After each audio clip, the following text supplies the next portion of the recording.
जय हिंद दोस्तों। स्वागत है आप सभी का आपके अपने परिवार द लॉजिकल साइंस।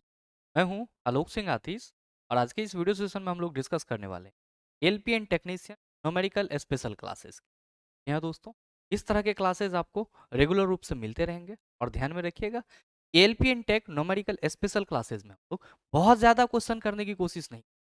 हम लोग जो भी क्वेश्चन करेंगे वो एनसीईआरटी का करेंगे और हम लोग जो भी क्वेश्चन करेंगे उससे कंसेप्ट सीखने का कोशिश करेंगे ताकि उसका इम्प्लीमेंटेशन जो है हम लोग अलग टाइप के क्वेश्चन पे कर सके, सिर्फ डाटा का क्या हो सर चेंजिंग। आइए बिना अपने समय को गंवाए हुए शुरू करते हैं आज के इस सेशन की और चलते हैं पहले क्वेश्चन। मेरे मित्र ध्यान में रखिएगा कि जितने भी क्वेश्चन हम लोग डिस्कस करेंगे ये सभी के सभी आपके एनसीईआरटी के क्वेश्चन कंसेप्चुअल क्वेश्चन है। और मेरे ख्याल से जितने भी बच्चे एएलपी एंड टेक्नीशियन के लिए प्रिपेयर हो रहे हैं उनको एनसीईआरटी का न्यूमेरिकल क्वेश्चन तो जरूर सॉल्व करना चाहिए, क्योंकि अगर आपके एग्जाम में एनसीईआरटी सिलेबस है ऐसी पॉसिबिलिटीज है कि जो क्वेश्चन आप पढ़ेंगे एग्जाम से पहले वो हुबहू क्वेश्चन आपको एग्जाम में मिल जाए। और आपने अगर ग्रुप डी का एग्जाम दिया है तो कहीं ना कहीं इस चीज को फील करा होगा। बहरहाल बात करते हैं हम लोग पहले क्वेश्चन। ध्यान दीजिएगा कि क्वेश्चन आपसे पूछा जा रहा है कि एक रेसिंग कार का एक समान त्वरण 4 मीटर पर सेकंड स्क्वायर है। गति प्रारंभ करने के 10 सेकंड पश्चात वह कितनी दूरी तय करेगी, ये चीज आपको बताना है। मेरे मित्र क्वेश्चन करा जा रहा है कि कोई रेसिंग कार है जो एक समान त्वरण 4 मीटर पर सेकंड स्क्वायर से क्या है सर गतिमान है। आपसे ये पूछा जा रहा है कि 10 सेकंड पश्चात वह कितनी दूरी तय करेगी। बहुत सारे मित्र यहाँ पे कंफ्यूजन आना शुरू हो जाता है, जबकि मैंने अपने सेशन में कई बार आपको बताया है कि सर जब भी न्यूमेरिकल क्वेश्चन को सॉल्व करें पहले जो क्वेश्चन में डाटा दिया हुआ है आप उसको लिख लें, फिर जो क्वेश्चन में आपसे पूछा जा रहा है उसके लिए फॉर्मूला आपके माइंड में ऑटोमेटिकली आ जाए। ध्यान दीजिएगा कि क्वेश्चन में कहा जा रहा है कि एक रेसिंग कार एक समान त्वरण 4 मीटर पर सेकंड स्क्वायर से गतिमान है। मेरे मित्र जो रेसिंग कार है वो कहां से चला होगा, आप कहेंगे सर जीरो से चला होगा। तो क्या हम यहाँ पे ये कह सकते हैं कि गुरुजी जो रेसिंग कार होगा हमारा, जो हमारा रेसिंग कार होगा उसका प्रारंभिक वेग u जो है वो क्या होगा, आप कहेंगे जीरो हो। मेरे मित्र रेसिंग कार का त्वरण कितना दिया हुआ है, तो गुरुजी क्वेश्चन में त्वरण दिया हुआ है 4 मीटर पर सेकेंड। इसको कितना दिया हुआ है 4 मीटर पर सेकेंड।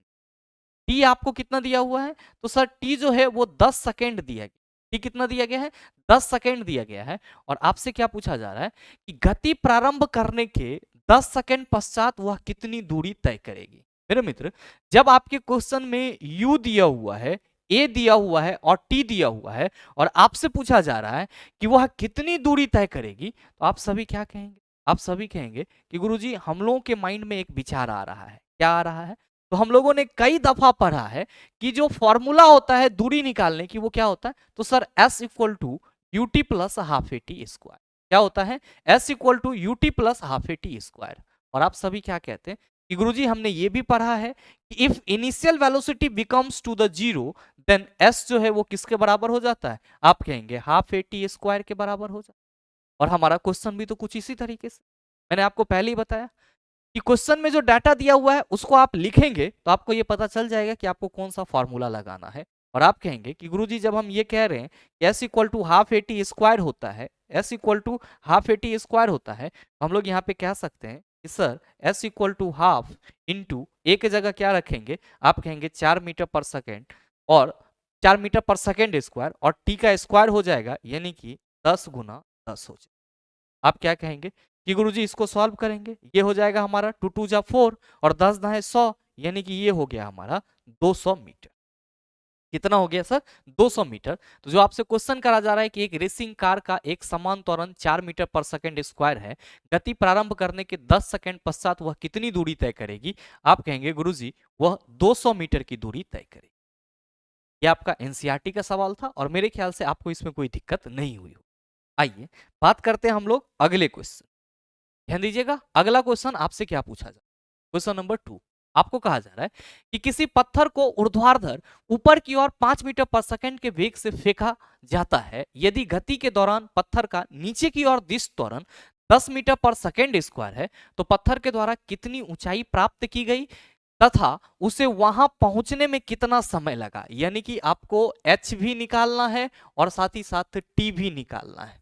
जबकि आपके क्वेश्चन में क्या कहा जा रहा है कि किसी पत्थर को ऊर्ध्वाधर ऊपर की ओर 5 मीटर पर सेकंड के वेग से फेंका जा रहा है।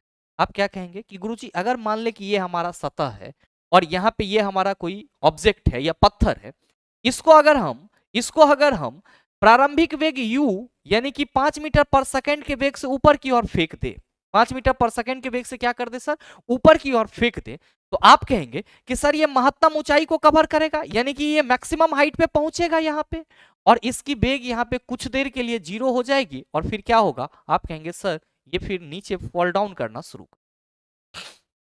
कब सर, जब ये महत्तम ऊंचाई को पहुंच जाएगी तब।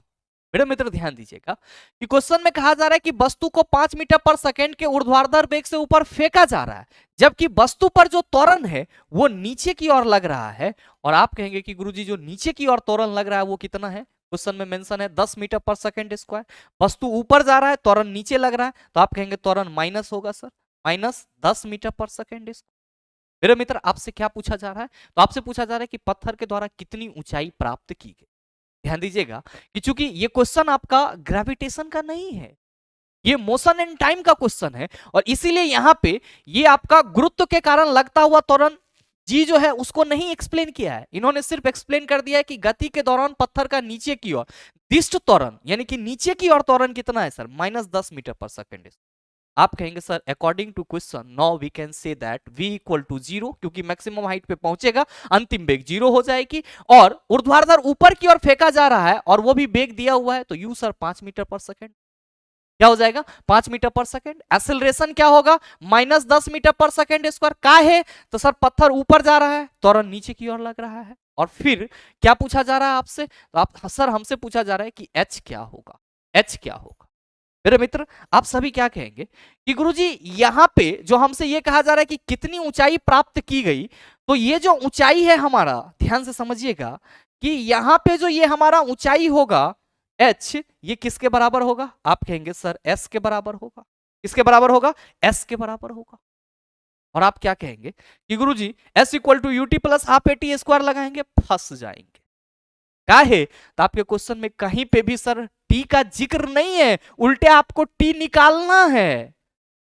आप कहेंगे फिर कैसे बनेगा, तो आपको यहीं पे आपके माइंड को 360 डिग्री घुमाना होगा और गति के तीसरे समीकरण पे जाना।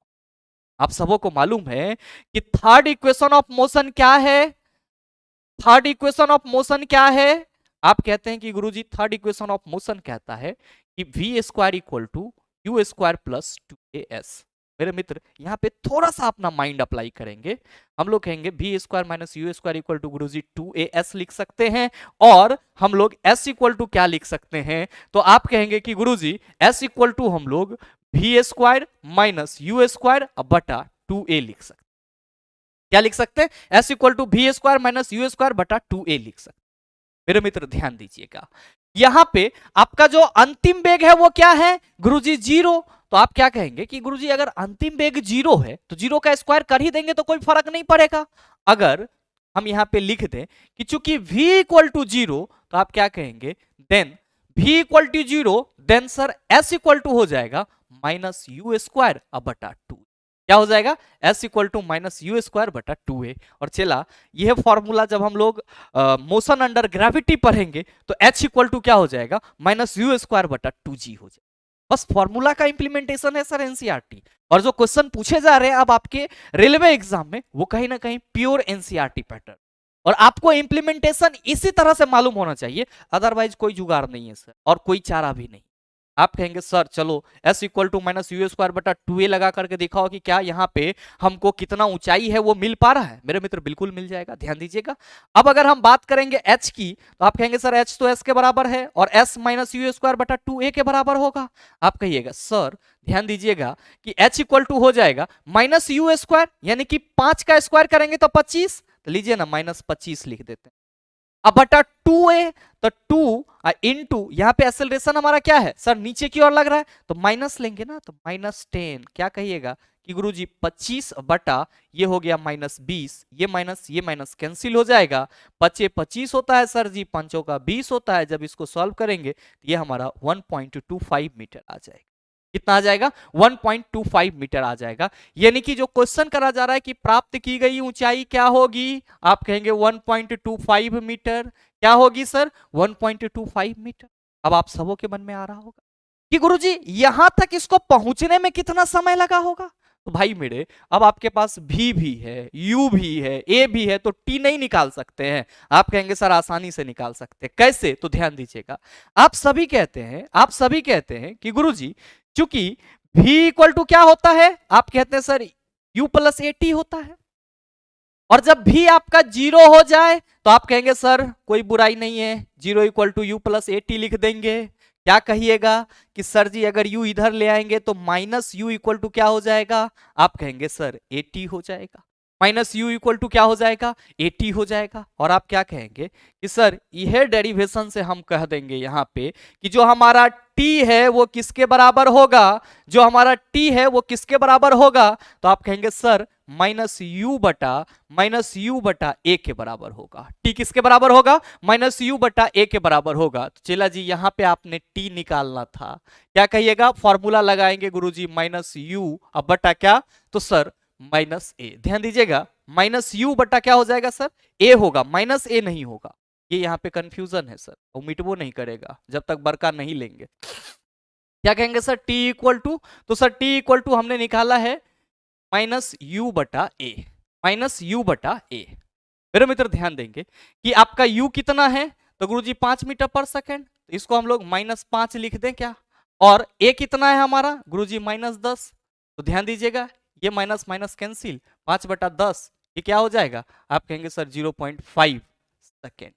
कितना हो जाएगा? 0.5 सेकेंड। एक बार फिर से समझ लीजिएगा, बहुत सारे मित्रों को समझ में नहीं आई होगी।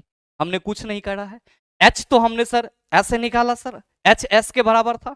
t के लिए हमने बताया कि v equal to u plus a t होता है, तो आपका अंतिम वेग 0 है तो 0 equal to u plus a t लिख सकते हैं। अब u को इधर लाएंगे तो minus u equal to a t, और t इक्वल टू क्या लिख सकते हैं? माइनस यू बटा ए। हमने इसी चीज को यहाँ पे लिख दिया, t equal to minus u बटा ए, -5 अब बटा -10, क्योंकि एक्सेलरेशन आपका -10 है, माइनस माइनस कैंसिल, 5/10 है सर। क्या हो जाएगा? आप कहेंगे सर 0.5 सेकेंड ना हो जाएगा? मतलब जो क्वेश्चन करा जा रहा है कि प्राप्त की गई महत्तम ऊंचाई, तो आप कहेंगे 1.25 मीटर, कितना समय लगेगा? तो आप कहिएगा गुरुजी 0.5 सेकेंड समय लगेगा। तो इस टाइप के सवाल पे आपका पकड़ होना। आइए बात करते हैं अगले क्वेश्चन। अगला क्वेश्चन, क्वेश्चन नंबर 3, देखने में बहुत ही आसान लग रहा है सवाल। क्वेश्चन करा जा रहा है कि अब्दुल गाड़ी से स्कूल जाने के क्रम में औसत चाल को 20 किलोमीटर पर आवर पाता है। उसी रास्ते से लौटने के समय वहां भीड़ कम है और औसत चाल 40 किलोमीटर पर आवर है। अब्दुल की इस पूरी यात्रा में उसकी औसत चाल क्या होगी? आप कहेंगे कि गुरुजी यहां पे भी औसत चाल की बात की गई, यहां पे भी औसत चाल की बात की गई, दोनों को जोड़ देंगे आंसर आ जाएगा। चेला जी गलत हो जाएगा। आपको ऐसे समझना होगा कि ये मान लीजिए कि अब्दुल है सर, ये मान लीजिए कि अब्दुल है, और अब्दुल जो है गाड़ी से स्कूल जाने के क्रम में क्या पाता है? तो मान लीजिए सर ये गाड़ी से स्कूल जाता है, यहाँ पे इसका स्कूल है अब्दुल का। जब ये स्कूल जाता है तब इसकी एवरेज स्पीड कितनी है चला? तब इसकी average speed 20 kilometre per hour है। और जब स्कूल से छुट्टी होता है तो देखता है भीड़ भाड़ हो गया है, तो रिटर्निंग में इसकी जो एवरेज स्पीड हो जाती है, रिटर्निंग में जो इसकी एवरेज स्पीड हो जाती है वो कितनी? सर जी 40 किलोमीटर पर आवर। कितना हो जाता है? 40 किलोमीटर पर आवर। मेरे मित्र आपसे पूछा जा रहा है कि दोनों कंडीशन में इसका औसत चाल क्या होगा? आप कहेंगे सर औसत चाल टोटल दूरी बटा टोटल समय। कैसे आएगा? तो ध्यान से समझिएगा कि मान लेते हैं कि ये जो हमारा दूरी है, ये जो हमारा दूरी है वो कितना है सर? x मीटर है। तो ये एक बार जा रहा है और एक बार क्या हो रहा है सर? आ रहा है। एक बार जा रहा है, एक बार आ रहा है। तो आप कहेंगे सर आने और जाने में दूरी, आने और जाने में कुल दूरी। आप क्या कहिएगा कि गुरुजी जब कुल दूरी की बात कर रहे हैं तो गया x मीटर, माना है आपने x मीटर, अब फिर ये आया x मीटर, तो कितना हो गया सर? 2x हो। कितना हो गया सर? 2x हो गया। आने और जाने में कुल दूरी आपको कितना मिल गया सर? 2x। आपने कितना दूरी माना था? तो आपने मान लिया कि माना कि दूरी कितना है सर? दूरी x है। कितना है? x। तो एक बार गया तो x मीटर, आया तो x मीटर, गया तो सर x मीटर, तो 2x मीटर। सवाल यह है कि गुरुजी इस दोनों ही दूरी को कवर करने के लिए कुछ ना कुछ समय लगा होगा। आप कहेंगे सर जब गया होगा तब मान लीजिए t1 लगा, और जब आया होगा तब मान लीजिए t2 लगा हो। तो हमको तो पहले समय निकालना होगा। आप कहेंगे बिल्कुल निकाल लीजिए। कैसे? तो आप कहिएगा सर जब average speed is the ratio between total distance and total time, now we can write as a average speed equal to v a भी इक्वल टू टोटल डी बटा टी। आप क्या कहेंगे सर उतना लाग लपेटा मत करो, टी इक्वल टू आप कहोगे, टी इक्वल टू कहोगे आप वी ए भी इंटू टी इक्वल टू क्या कहोगे सर डी, और टी इक्वल टू क्या कहोगे तो सर डी बटा वी ए भी, यानी कि डी बटा औसत चाल। तो मेरे मित्र यहां पे आपका T1 कितना होगा? आप कहेंगे सर 20 किलोमीटर पर आवर से जा रहा है, तो T1 जो है वो हमारा हो जाएगा, T1 जो है वो हमारा हो जाएगा x बटा 20 किलोमीटर पर आवर, x बटा 20 किलोमीटर पर आवर। T2 क्या होगा? तो आप कहेंगे सर आते वक्त इसका जो स्पीड है सर 40 किलोमीटर पर आवर का है, तो सर आते वक्त जो इसका टाइम हो जाएगा वो हो जाएगा T2 इक्वल टू एक्स बटा 40। मैंने कैसे लाया? ऐसे लाया, कंफ्यूज नहीं होना। क्या कहेंगे सर हम लोग एवरेज स्पीड इक्वल टू कहेंगे, आने और जाने में जो एवरेज स्पीड होगा वो होगा टोटल डिस्टेंस, टोटल डी बटा टोटल टी। देखिएगा ध्यान से, टोटल डी कितना है 2x, तो 2x बटा ये हमारा टोटल टी, तो x बटा 20 प्लस x बटा 40, T1 प्लस T2, यहां पे मैं लिख ही दे रहा हूं ताकि आपको कंफ्यूजन ही ना रहे। 2x बटा क्या हो जाएगा गुरुजी x बटा 20 प्लस x बटा क्या हो जाएगा 40। सॉल्व कीजिए सर। आप कहेंगे 20 और 40 का एलसीएम ले लीजिए, पहले ले लीजिए सर, 10 दूना 20, 10 चौका 40, 2 एकम 2, 2 दूना 4, 2 दूना 4, 2 दूना 4, और ये कितना हो जाएगा सर 10 दूना 20 और 10 चौका 40, ठीक है, 2 एकम 2 और 2 दूना 4, तो ये हो गया आपका 2 दूना 4 और 10 चौका 40, यानी कि ये यहाँ पे 40 आ गया सर। अब ध्यान दीजिएगा सर कि 20 दूना 40, आप कहेंगे सर ये हो जाएगा 2x, 40 एकम 40, ये हो जाएगा 1 मिनट, 1 मिनट चला, ज्यादा ऊपर लिख देंगे तो फिर गड़बड़ा जाएगा, ऊपर 2x अब लिखेंगे, ठीक है, एलसीएम कितना आया 40, ठीक है, तो अब 20 दूना 40, तो 2x प्लस 40 एकम 40, ठीक है, ये कितना हो गया सर 3x, सॉरी x, 40 एकम 40 तो x से होगा, ये हो जाएगा 2x बटा 3x बटा सर 40। क्या कहिएगा कि गुरुजी इसको अगर हम लोग ऐसे सॉल्व करेंगे तो 2x इक्वल टू ये हो जाएगा 40 बटा 3x, ये x और x कैंसिल हो जाएगा। अब आप क्या कहिएगा कि गुरुजी ये हो जाएगा 40 दूना 80 बटा 3। मेरे मित्र इसको हम लोग कहीं पे सॉल्व कर लेते हैं, यहाँ पे ये तो आप समझ गए होंगे, इसको हम लोग सॉल्व कर लेते हैं कि गुरुजी ये हो जाएगा हमारा 40 दूना 80 बटा 3। अब 80 और 3 को आप डिवाइड कर लेंगे, यही क्या होगा सर अब्दुल का औसत चाल होगा। यहाँ पे हम औसत चाल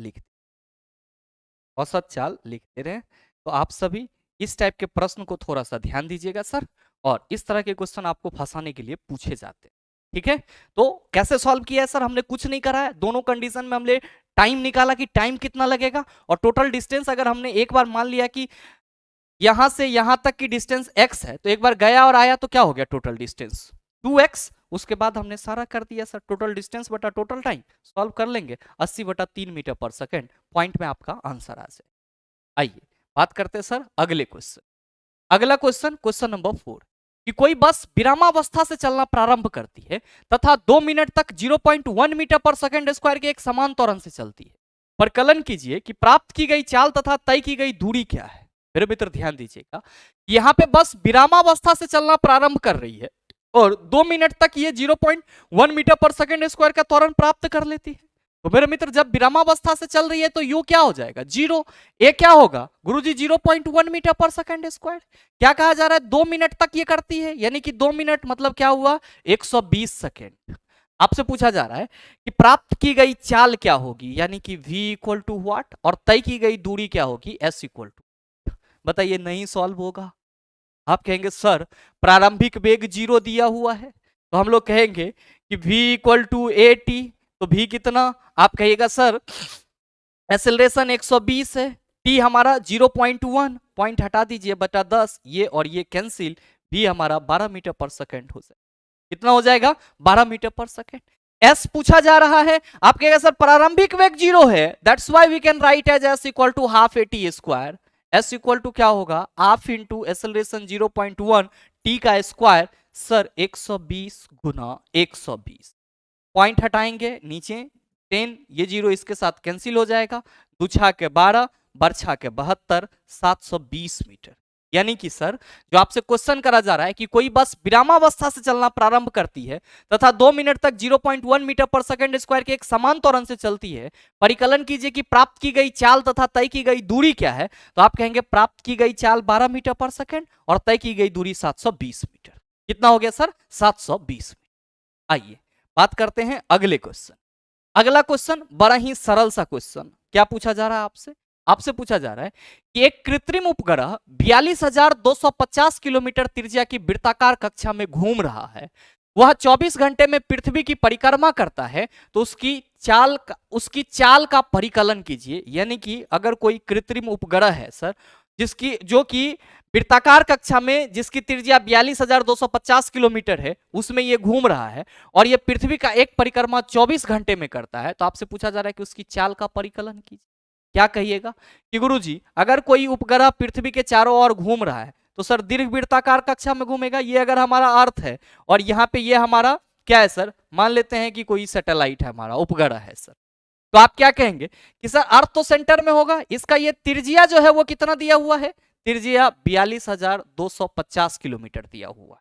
ठीक है, क्या कह रहा है कि ये एक पूरा चक्कर जो है, एक पूरा चक्कर कितना देर में लगा लेती है सर? 24 आवर में लगा लेती है। तो आपसे पूछा जा रहा है कि जो ग्रह है इसकी चाल v इक्वल टू व्हाट? क्या कहिएगा कि गुरुजी अगर हम बात करेंगे चाल यानी कि स्पीड की, तो हम लोग कहते हैं डिस्टेंस बटा टाइम, डिस्टेंस बटा टाइम। सवाल ये है कि सर हमारे इस क्वेश्चन में डिस्टेंस तो दिया ही नहीं है। चला जी ध्यान देंगे कि अगर ये उपग्रह इसका पृथ्वी का चारों ओर इस तरह से घूमेगा, तो सर ये जो घूम रहा है ये अपने घूमने के दौरान कितना दूरी कवर करेगा? आप कहेंगे सर जो इस वृत्ताकार मार्ग की परिधि होगी उतना ही दूरी कवर करेगा। बिल्कुल सही है। मतलब यहाँ पे ये हुआ कि अकॉर्डिंग टू क्वेश्चन यहाँ पे जो हमारा दूरी होगा वो किसके बराबर होगा? आप कहेंगे सर वृत्ताकार मार्ग के परिधि के बराबर होगा। किसके बराबर होगा गुरुजी? वृत्ताकार मार्ग के पेरीमीटर यानी कि परिधि के बराबर होगा। ध्यान दीजिएगा कि दूरी क्या होगा? आप कहेंगे वृत्ताकार मार्ग की परिधि 2 पाई आर होती है। एक ही चक्कर लगा रहा है ना सर? बिल्कुल। तो मेरे मित्र ये जो 2 पाई आर है, 2 इंटू क्या हो जाएगा, पाई की जगह 3.14 रख लीजिए वैल्यू। रेडियस तो आपका दिया ही गया है 42,250, ये इतना क्या हो जाएगा सर? मीटर हो जाएगा। कितना टाइम लग रहा है गुरुजी? 24 घंटा लग रहा है। क्या पूछा जा रहा है? स्पीड। तो आप क्या कहिएगा कि सर अब हम लोग कहेंगे कि ये हम लोग लिख सकते हैं 2 इंटू 3.14 इंटू 42,250 बटा 24। यही क्या है सर? तो सर उस उपग्रह की चाल होगी। मतलब इसको सॉल्व कर लेंगे तो हमारा आंसर आ जाए। भाई मेरे एनसीईआरटी में आपको इस तरह के क्वेश्चन देखने को मिलते हैं और मेरे ख्याल से आज के इस सेशन के 5 क्वेश्चन को आप आसानी से समझ पाए होंगे और उम्मीद करते हैं कि इस टाइप का प्रश्न अगर दोबारा दे दिया जाए तो आप उसका जवाब भी आसानी से। साथ ही मेरे मित्र उम्मीद करते हैं ये छोटा सा वीडियो आपको अच्छा लगा होगा। अगर आपको वीडियो अच्छा लगा तो वीडियो को लाइक कीजिएगा, ज्यादा से ज्यादा शेयर कीजिएगा और हाँ अगर आप चैनल पे नए हैं तो सब्सक्राइब करके बेल आइकन दबा लीजिएगा ताकि इस तरह के एग्जाम रेलेवेंट वीडियो का नोटिफिकेशन सबसे पहले आपके पास पहुंचे और आप उसको सबसे पहले देख पाओ। मिलते हैं फिर अगले सेशन में, तब तक के लिए best of luck. Thank you, have a nice day.